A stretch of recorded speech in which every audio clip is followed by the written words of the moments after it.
I'm Catherine Skinner, Pima County. Sam Credio, City of Tucson. Rod Lane with ADOT. Jason, and we're on to onlines already. If you want to introduce yourself. Jason Bahi with Pasco-Yaqui Tribe. Jose.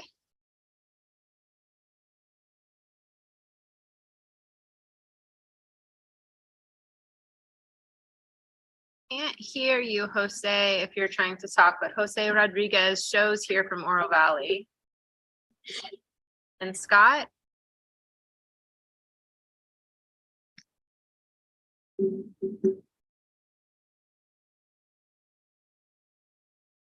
It looks like we have a couple more coming in online. Patricia Pablo, Barbara Escobar. Tag staffers, do you want to introduce yourself so that folks online can know who's here? Sonia Kelly with PAG. Jeanette D. Wren with PAG. Jamie Brown with PAG. David Zinda with PAG. Preston McLaughlin with PAG RTA. I know we have limited time, so we're gonna get moving through the agenda. So we'll move to number 2, in-kind reporting. Jeanette. All right, welcome everybody. As always, regional planning efforts are enhanced by recording time donated by attendees, volunteers, and participants. PAG collects the data on time dedicated to meetings and activities to apply for use as matching funds for grants and federal dollars. If you're paid with federal dollars, please let us know. Time spent in preparation for this meeting will be estimated by PAG staff who are knowledgeable on the agenda and meeting materials. At the conclusion of this meeting, the session report will automatically calculate your time spent in this meeting. Time spent working on PAG RTA initiatives, programs, and special projects may also be eligible for consideration for matching funds. Okay. Let's move on to item 3, approval of the September 21st, 2022 meeting summary. Has everybody had a chance to review it?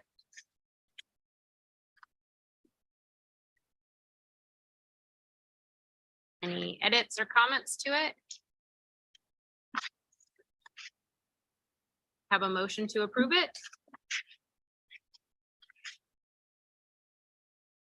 Move to approve it. Second.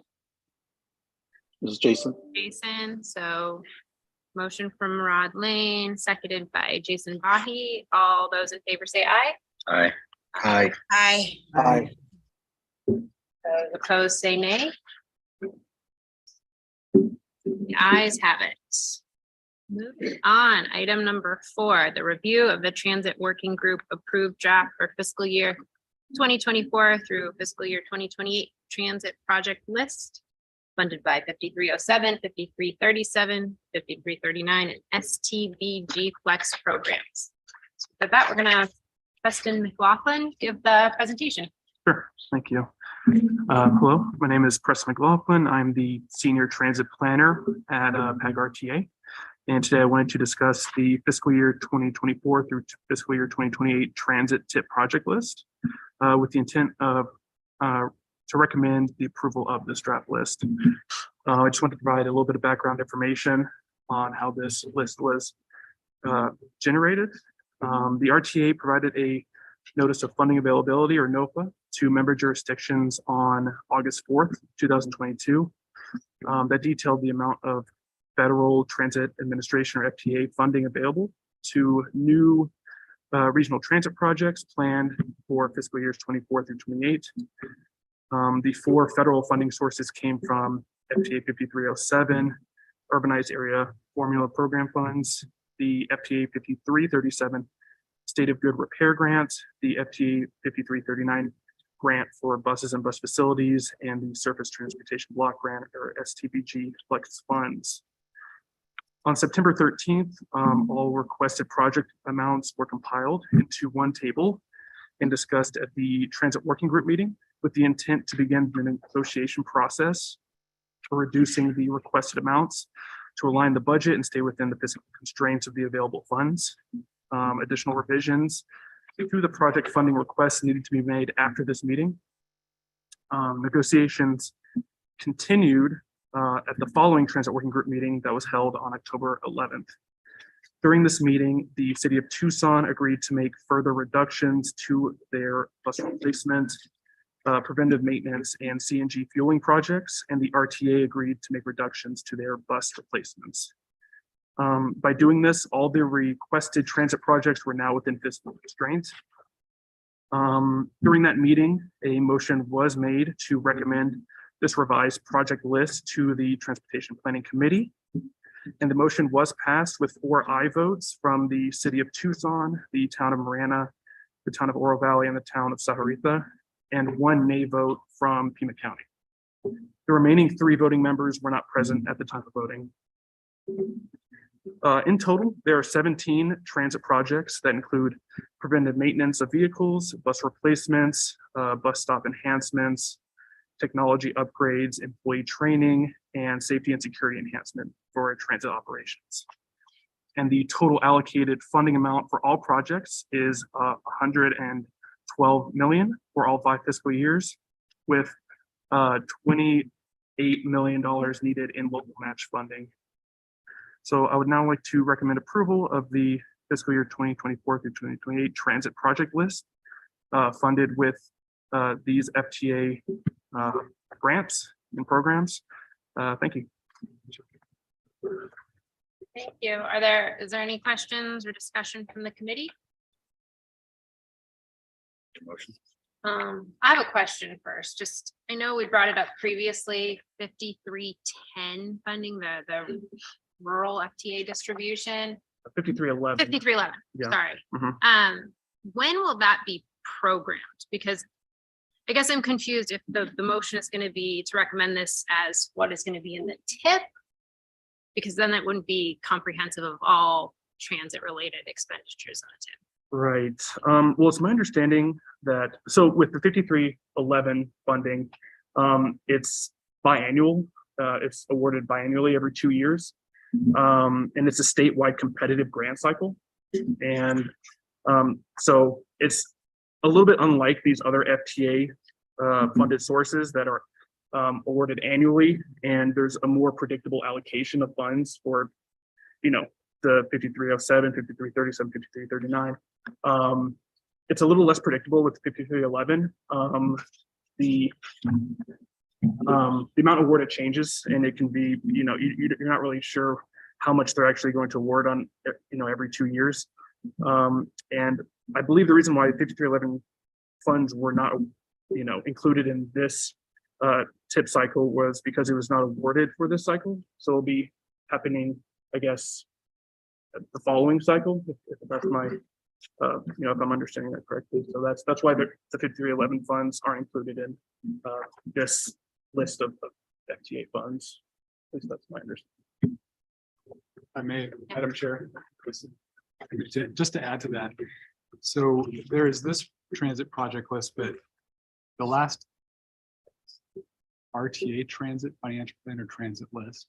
And I believe that's also how we can incorporate the 5311 funds as part of a separate list that would go through transit working group to TPC. So we've actually had conversation with Jim DeGrood and about how we're going to go about preparing that. So that would be a separate process. So is this list, we'll be getting another transit list? That's the plan we've been talking about. Yes, just like last tip development cycle. It's called. Have a time frame for when we'll be getting that? Not at this time. Okay. I'm not sure the value of taking action on this when it's kind of seems incomplete. If you can help me understand the value of taking action on this. Chair, members of the committee, last tip development cycle, we did actually have 2 lists just like this. We had this list similar to this, except it didn't include 5337. There's a new program for fixed highways. That's now available to the city of Tucson, so it's not at this time. Then we also brought through this other RTA transit financial plan separately through the transit later in the process. That was done by the transit administrator, along with PAG.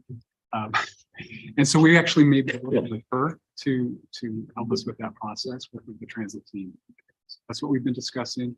But I think taking this through like this is consistent with what we did 2 years ago. list, which is FTA and STBG Flex programs, and then separately, the RTA transit model.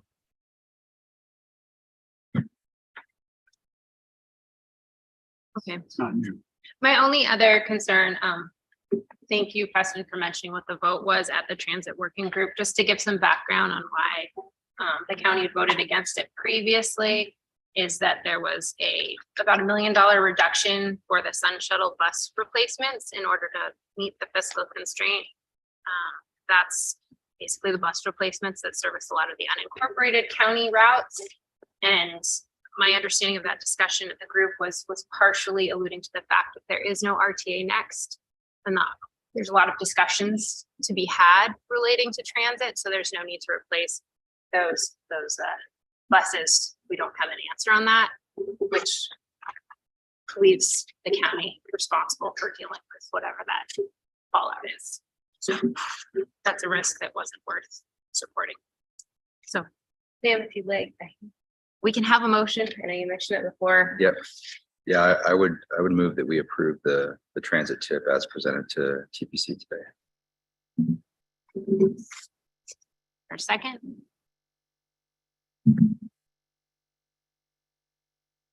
I'll second. And all those in favor say aye. Aye. Aye. Aye. Those against say nay. Go ahead and say nay.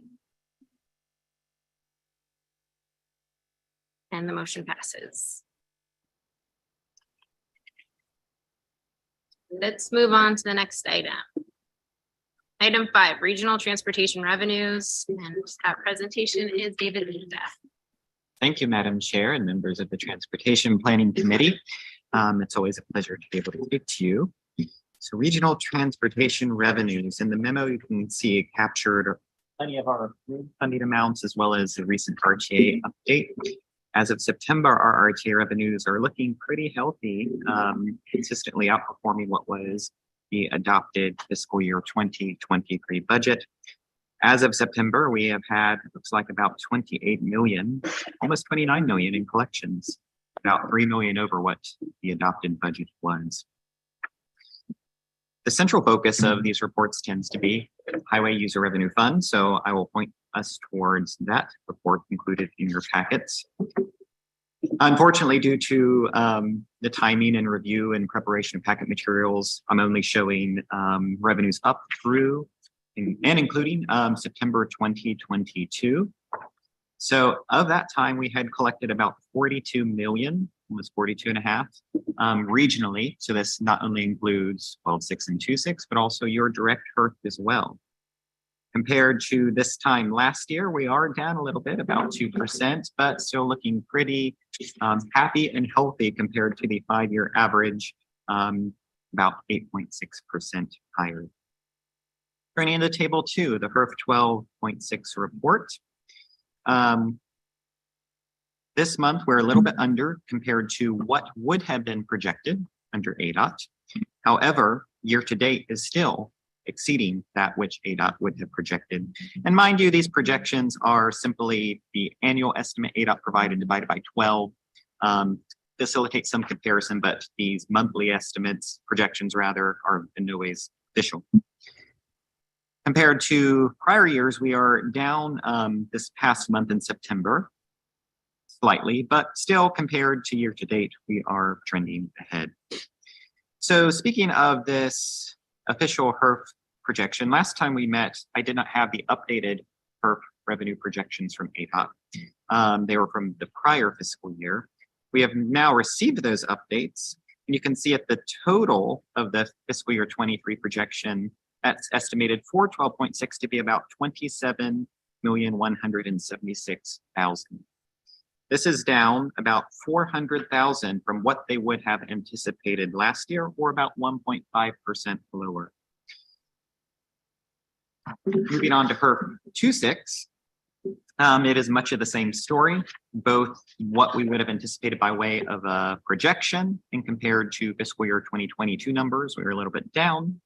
But still, when we look at the actual subtotal year to date, we are up and doing better than expected. Turning to table 4, the HERF 12.6 balance. As of September 2022, the PAG ledger reflected about $51 million in HERF 12.6. Year over year, that is about a 52% increase. Just previewing the October number, it's about the same. Considering table 5, gasoline sales, I don't think there's anything out of the ordinary. Out of September, we are just, what, 0.1% down below what we would be liking to hit, about that 13% number. But I don't think there's anything to be too worried about. Costco has not failed to report as they did last time. Other than that, I'm happy to take any questions that you may have regarding these numbers. Are there any questions from the committee?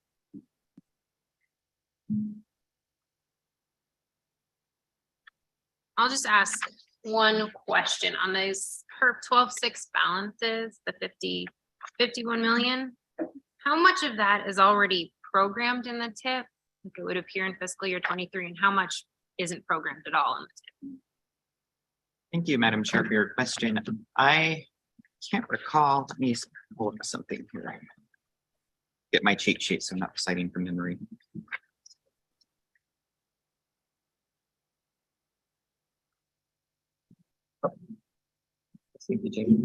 So as reflected actually in the tip, who love my hard copy, hopefully you all have one too. Let's see, HERF 12.6 in fiscal year 2023, we had anticipated 22 million in revenues and programmed 22 million to the team. Probably in part to your question as well, our balance as of September, like I said, was at 51 million number. Programmed in fiscal year 2023 after rollovers is going to be about 56 million and a little bit more change. And then when you add that up, this probably is getting to an ultimate question that you might have with what we expect to receive in HERF revenues through the end of the fiscal year. We will be sitting at about 15 million. This is my forecast of unprogrammed HERF revenues. Okay.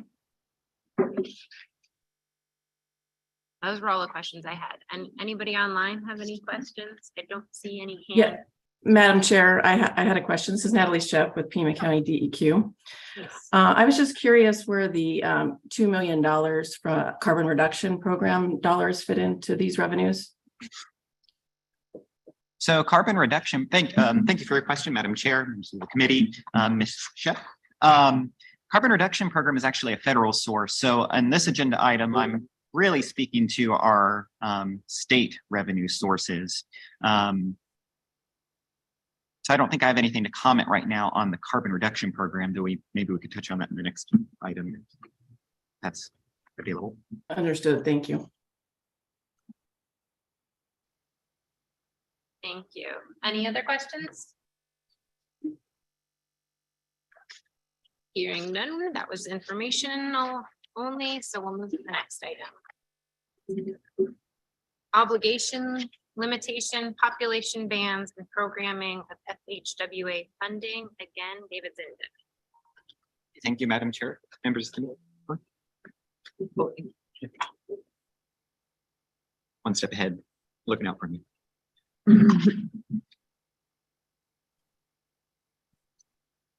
Okay, now I've got control.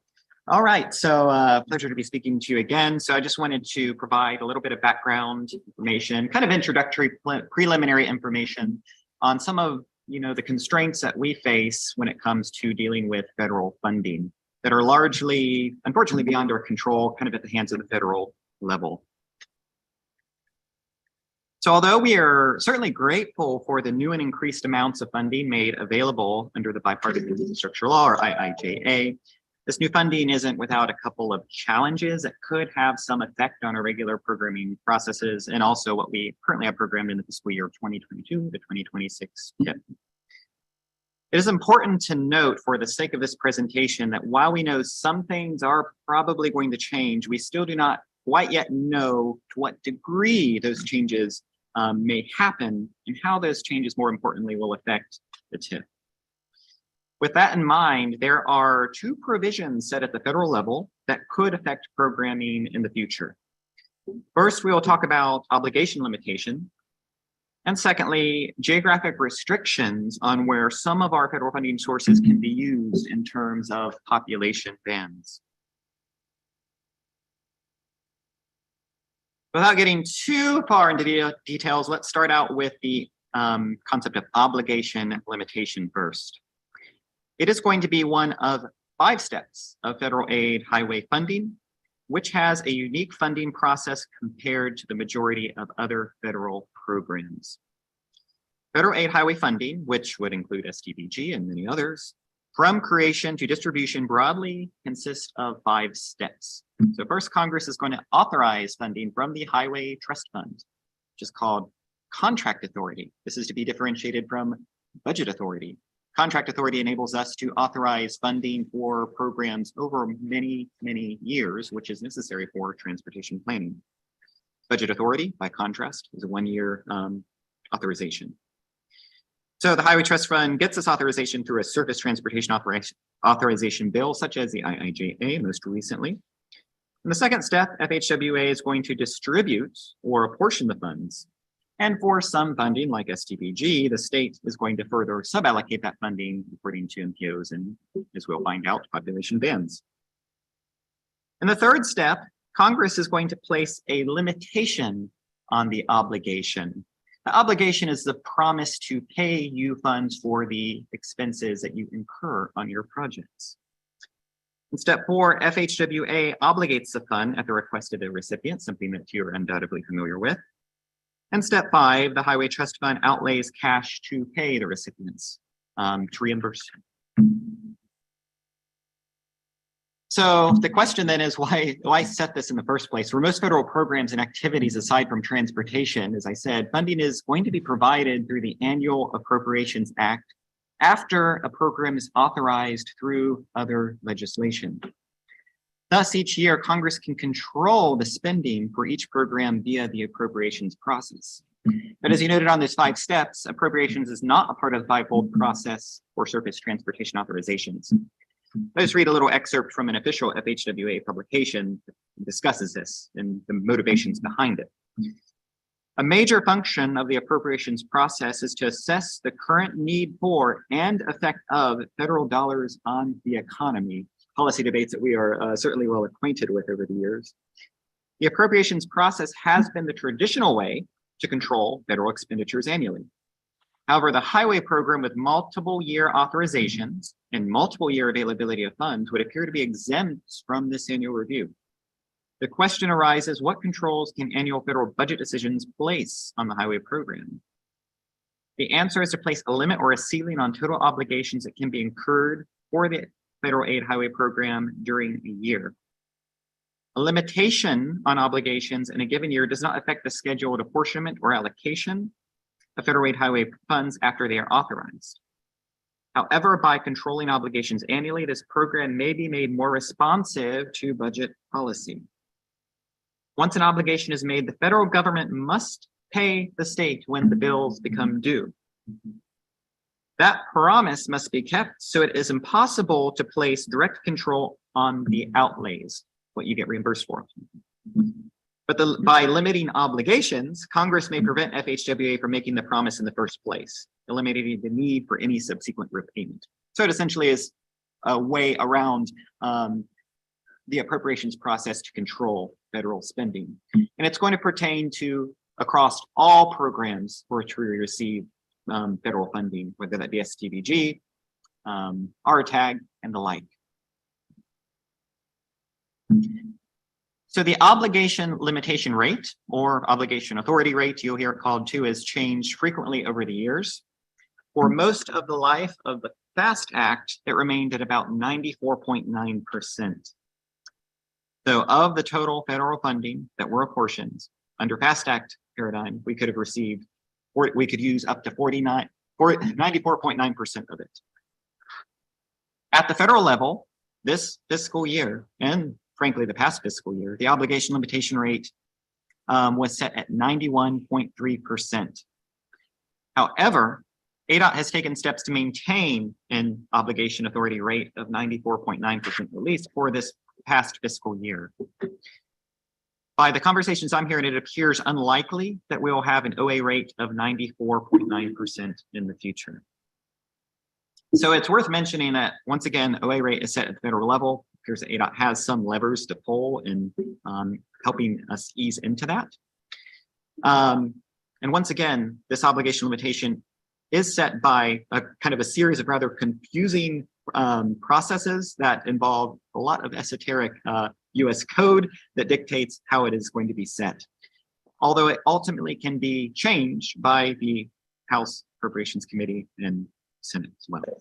If you're curious to how exactly this process plays out, I'm happy to provide you with resources, but I think it would bore us to know and then no doubt confuse us here today. It should be noted, though, it's not an easy thing to forecast and can vary from year to year.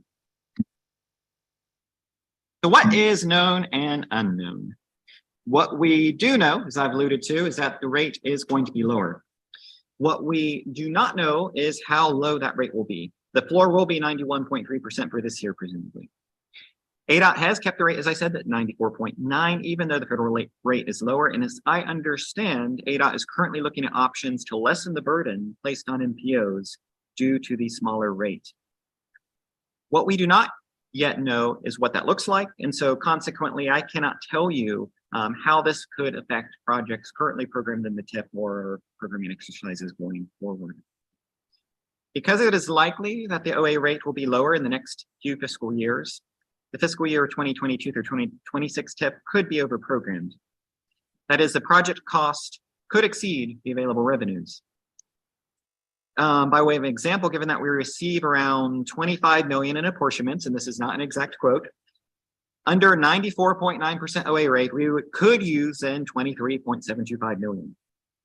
If the OA rate were to drop to the lowest it could be under this year, 91.3%, then we would have about 22.825 in obligation authority. That's about a $900,000 difference, assuming a $25 million baseline. And so as we find out more information and learn more, we'll be sure to keep you updated. So turning now to population bands. Whereas the obligation authority rate pertained to limiting usable funding across all federal funding sources, the population band issue is going to affect individual funding sources in terms of if they are over or under programmed. So in addition to OA rates, population bands also induce challenges to programming projects in the TIP. Several federal funds, not all, are suballocated to 4 distinct population bands as shown below in proportion to their total share of the state. Before the implementation of the Infrastructure Investment and Jobs Act, we had 3 population band areas. With this new legislation, we now have 4. So first, urbanized areas of the state with an urbanized population exceeding 200,000, areas between 50,000 to 200,000, areas between 5,000 and just shy of 50,000, and areas with populations less than 5,000. And it's worth noting that these are census designated areas and not jurisdictional or municipal boundaries we're talking about here. So in terms of our region, the Tucson urbanized area is the only one exceeding 200,000 in population. And this urbanized area also includes other jurisdictions such as large portions of Oro Valley, portion of Marana, et cetera. So to kind of get some intuition as to what that looks like, you can see the breakdown here. This is according to the 2010 census. So funding assigned for a population band must be used within that population band. It is important to note that population bands are based on the census designated urban areas and clusters, as I said. And currently ADOT is at sub-allocating federal funds based on the 2010 census. It is expected that the 2020 census counts will be available in December 2022 and used in subsequent years. So the table you see here will certainly change.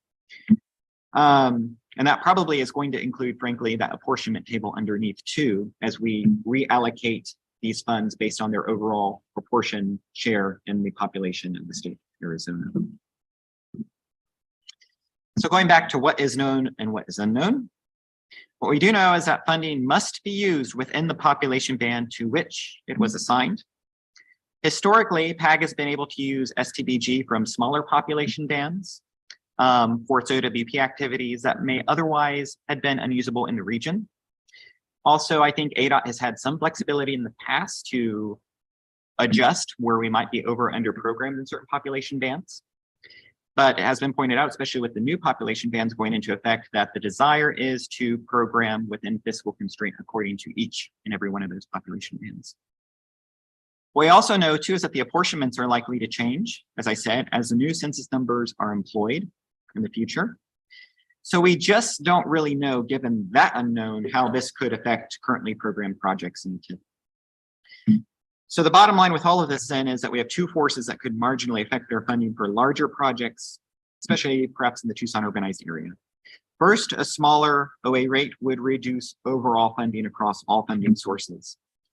Secondly, population band assigned funding means less funding for projects within certain urbanized areas or clusters. We're almost, in particular for the Tucson urbanized area, there are several roadway projects in the current TIP that are found there that could be affected by this. Although we do not know to what degree these two forces may have, it may be the case that some funding on projects will need to be slightly modified to guarantee fiscal constraints. We'll be working with you here at PAG to minimize any kind of impact that these, frankly, federal changes might have. With that, I am happy to take any questions at this time. Questions from the committee? Yes, this is Jason. So I was just curious, maybe this has been answered previously. So I'm just wondering why the Native Nations are not included in the population ban.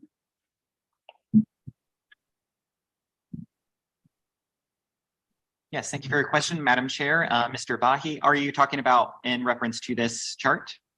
Correct. Yeah, so I could probably benefit from further clarification on this as well. Once again, I emphasize that you see certain census designated areas and maybe in some cases municipalities listed here, but these do not actually correspond to what you would say actual jurisdictional bounds, right? They're drawn by the census and they often overlap different areas.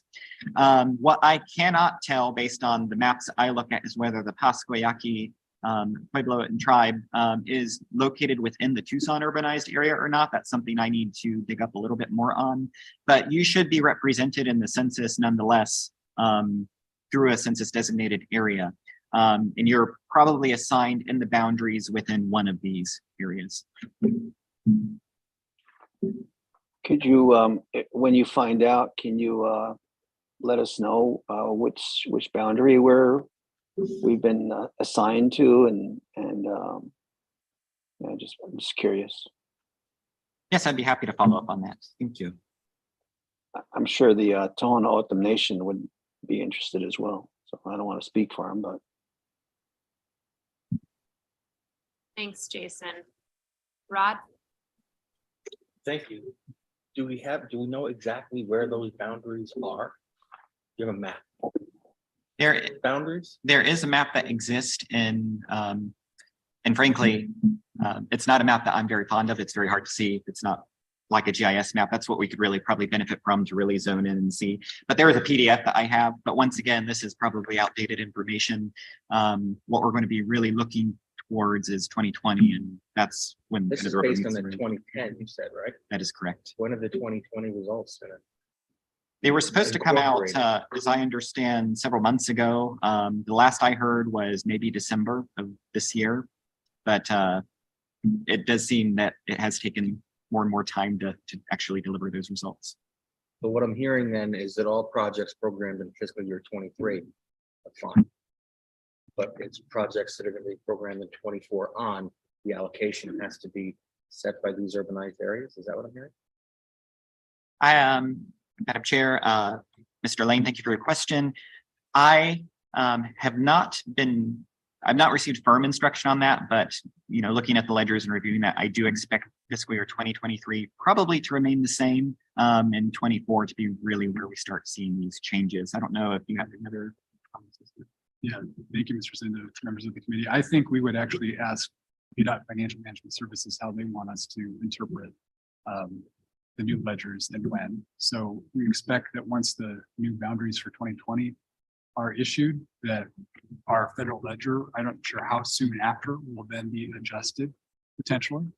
And then based on that, we'll ask and see how we want to, how that might affect programming in the current fiscal year and future fiscal years. I guess, maybe this current fiscal year may be exempt, but we don't know yet. And I have one more question. That 94.9 versus a 91.3, that's the matching limit, correct? Is that what that is? Madam Chair, Mr. Lane, thank you for your question. That is not the matching rate. This is actually something that's a little bit different. So our non-federal match is 5.7%. And that kind of arises out of different regulatory considerations. Okay, that I wanted to clarify that for everyone. I wasn't sure. Thank you. Yeah, thank you. Yeah, I'll just concur with what Rod said, a map is really helpful to understand this.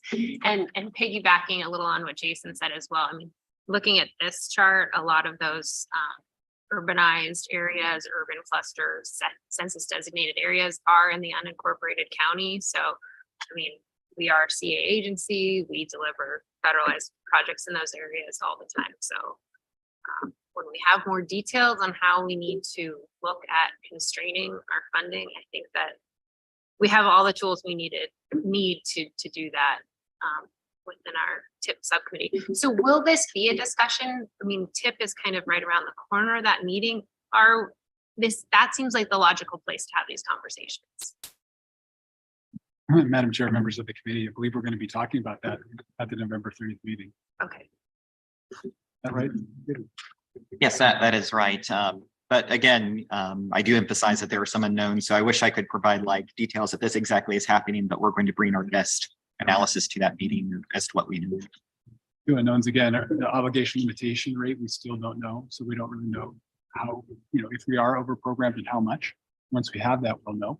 And again, these population band breakouts will likely change maybe soon in the next couple of months. But so that meeting on November 30th, we may not have any additional information, but we may have more detail to provide to you. And we were intending to have that conversation as well. So I guess I don't have the tip in front of me. So you're concerned about, are we over programmed? I thought we were pretty conservative in the existing tip for STBG in future years. And then they've come in much stronger than we anticipated. So I would think we'd have that kind of 5% give already in there. Do you feel like that's not the case?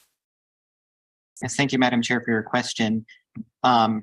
Likely, if it were one or the other of these issues that were affecting, it would probably be easier to work with. But when you have two of them compounding, one, the overall funding rate is going down, that 5% is a note or so.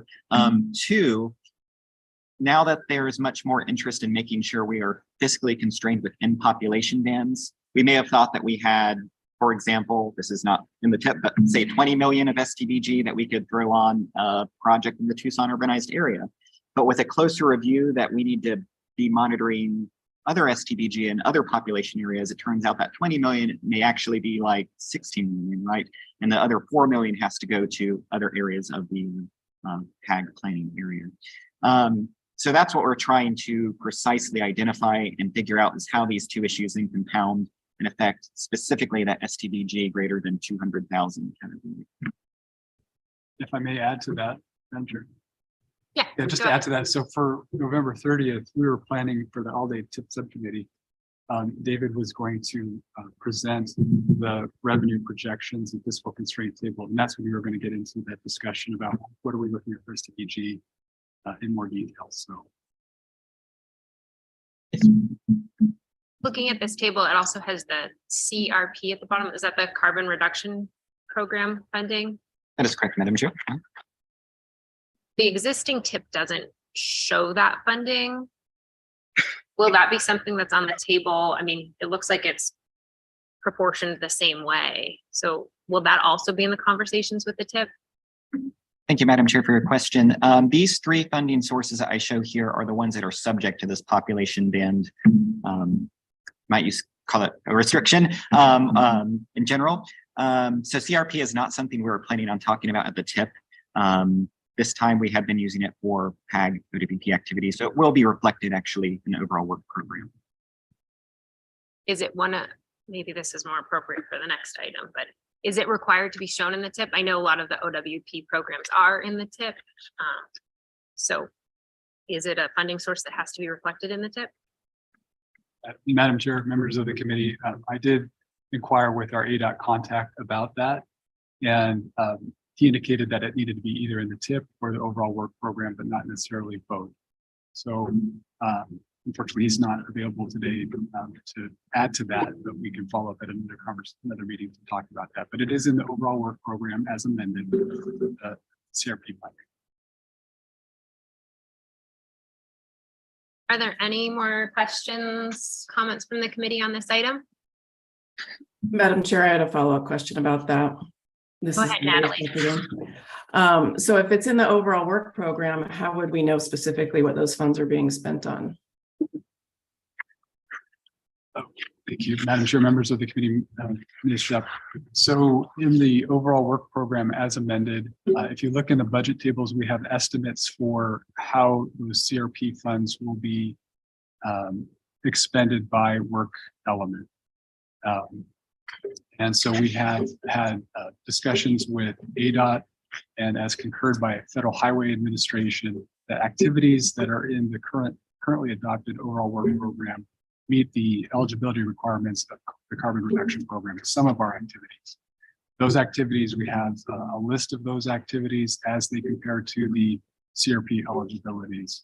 And so if you look at the overall work program, you'll see, I think it's budget table 4 for fiscal year 23 will show us a new column for carbon reduction program and the estimates for how these funds will be expended by you. Thank you. Do you have any follow-up, Natalie? I only at this point, from what I'm looking at, see a line item with that value. So I don't see any details about how it will be spent. So I'm just curious. I need to look through it again. So I'm not sure if I have follow-up questions at this moment, but from what I saw previously, I only saw that total within the overall work program. I didn't see any details about where those funds would be going. So that's what I'm curious about. Thank you. Maybe we'll add this to a future agenda item when we get down to number 8. Anything else on this item? This is Patricia. I have no question or comment, but could I have a copy of the PowerPoint? Madam Chair, members of the committee, we can provide the PowerPoint. I believe, looking at Sony, I believe we do include the PowerPoints in the packet when we post it for the next meeting. So these would be part of the packet for the next meeting, right? But if we ever send them out right after, it sounds like Sony may be able to send this out after the next meeting. That would be great. I know that's a recurrent question in every committee meeting I hear is, can we get a copy of the PowerPoints? And then can we get a copy of them before we come to the meeting? So we're better ready to have a conversation on these items. So I echo that. With that, let's move on to the next item if everybody's ready. Item 7, up to fiscal year 2024 through fiscal year 2028 Transportation Improvement Program Development Process. So Jamie Brown. There are members of the committee. Appreciate the opportunity to provide an update on the fiscal year 24 through 28 TIP development process. So what I wanted to emphasize today is that we've provided updates to other committees, most recently the Management Committee on October 31st, and then to the Regional Council on November 3rd. At November 3rd, we shared with them as part of the presentation. It was a similar presentation that the TPC received back in August, but we added this slide. This is a timeline graphic, basically reflecting the schedule of key milestones that's in the notice of funding availability memo. And last TIP development cycle, some of you might remember that we were asked if we could provide some sort of a graphic interpretation, and we did that, and it seemed like it was well received. So we wanted to be responsive to that and recreate that for this TIP development cycle. So we didn't have that back in August, and we do now. So that was part of the update to the regional council on November 3rd. And that's again what I want to focus on is that update then, because we did go through the important considerations for this TIP development cycle with them, which you've heard about. So as you can see, the programming of regional funds must continue to prioritize the delivery of RTA projects, and that this commitment is in place through FY 2026 until further direction by the RTA board. It also refers to that January 2022 motion by the regional council to provide official board positions for identifying a proposed plan and funding to complete the projects as part of the original RTA plan, and define specifics of how to address any RTA projects if they're moved into RTA next. And then finally, regional funds available in fiscal years 27 and 28 will remain unprogrammed until the RTA board determines how to program those regional funds. So that was shared with the regional council. And there was a lot of discussion actually about some text that we included in the notice of funding availability in reference to the table of key milestones. So a couple of regional council members referred to this text that I have here in quotes. Although a schedule of anticipated milestones is provided, flexibility may be necessary to adjust for changed circumstances. This could include, for example, unforeseen delays in receiving project information from member agencies, or decisions made by the RTA board that affect the composition of the draft RTA project list, for example, shifting projects into RTA types. So during that discussion at regional council, there was acknowledgement that there are a lot of moving parts to this particular TIP development cycle, and a lot of decisions that need to be made. And so flexibility may be necessary. This was one of the key takeaways from that discussion.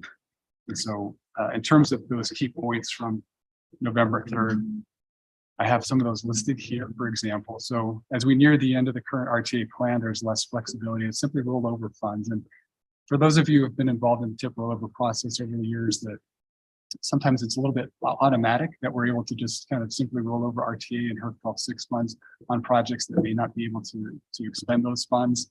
But because we have in the middle of this TIP development period, 24 through 28, we have the end of the current RTA. So we have questions about what's going to happen in 27 and 28. And we need to be more focused with how we shift funds around because we have that sort of fiscal cliff, if you will. So it's essential that we have up-to-date and reliable information on project costs and revenues to inform TIP programming decisions. And if the RTA board is going to program additional dollars on projects, we want to ensure that those projects are in fact ready to go. So we're just directing funds to projects that are ready to begin construction. Again, not in that sort of autopilot of rolling funds over. And so as discussed at the regional council meeting on November 3rd, we may recommend delay of adoption of the TIP if the document is incomplete and not ready for adoption. As presented back in August, TIP must be updated every 4 years. And we have consulted ADOT staff member about the situation in which we're not able to adopt this particular FY 24 through 28 TIP by May, and what the ramifications might be.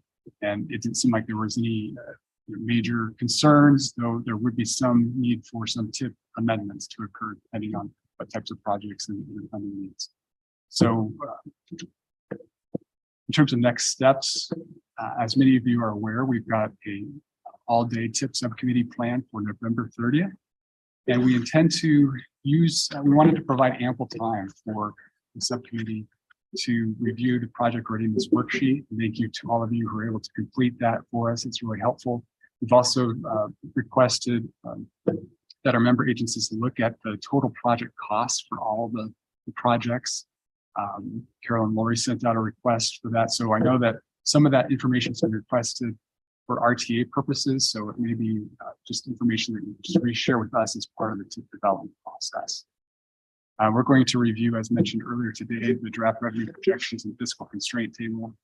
And we'd like to seek input on preliminary draft RTA roadway element projects. That's the same sort of project list exercise that we've done in the past with the TIP subcommittee.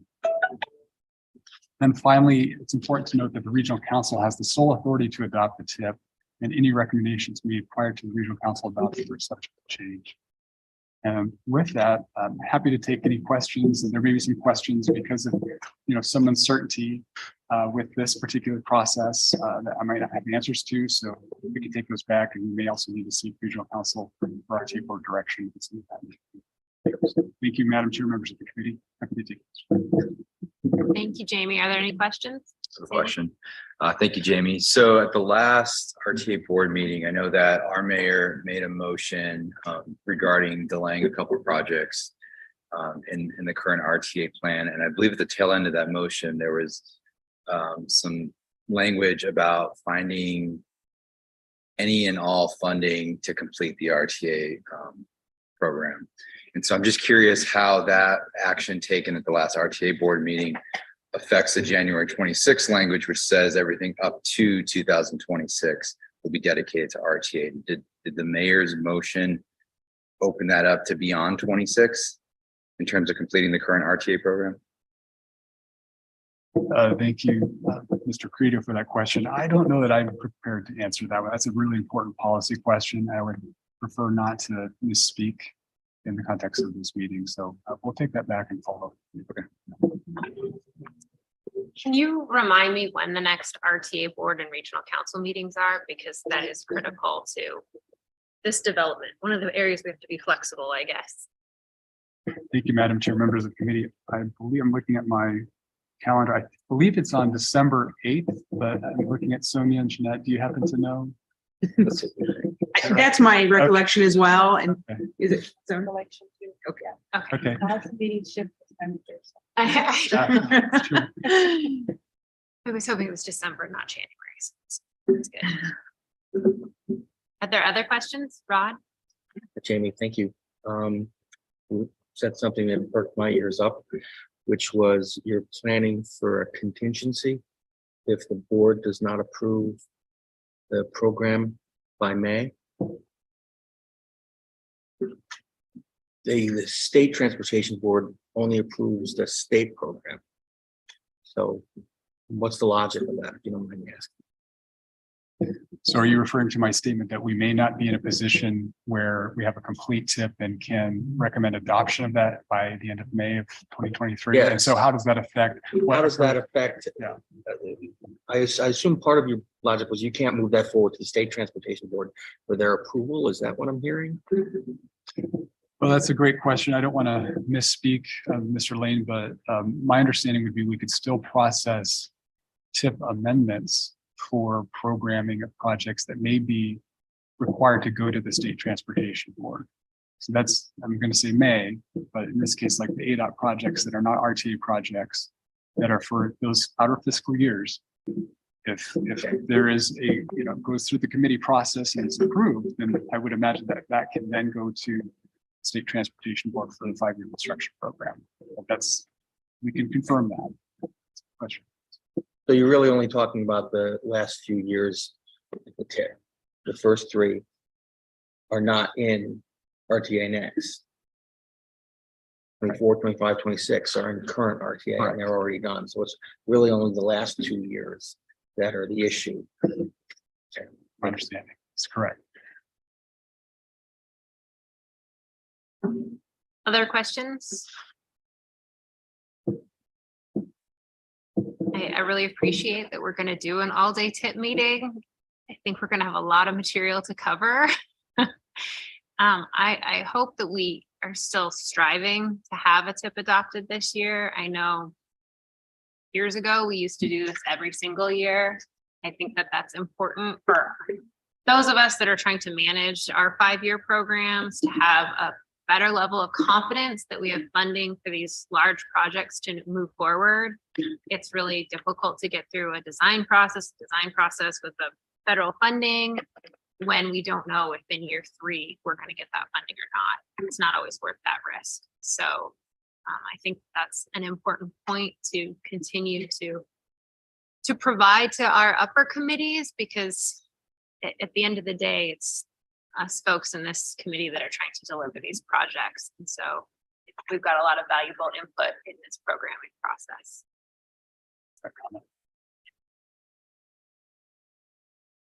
There's no other questions on that. I'll move on to item 8, which is future agenda items. I think it would be helpful if we did have an item about this carbon reduction program. There were a lot of questions, it sounded like. So probably a special agenda item for that to help understand how that's spent in the OWP, where, what that looks like for us. Are there any other items? Will we continue to get the revenue updates at the next meetings? And then we discussed the ADOT HERF projections.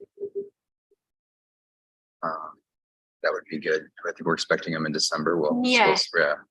So that might have been the previous item, that the long range, last year we saw something that showed kind of the actuals for 12/6, 2/6 distribution and the projections moving forward. It was a table I don't think we'd seen previously, and that will come into play with programming the tip. So that would be a good one just to include as a standard item, I think, in our revenue packet.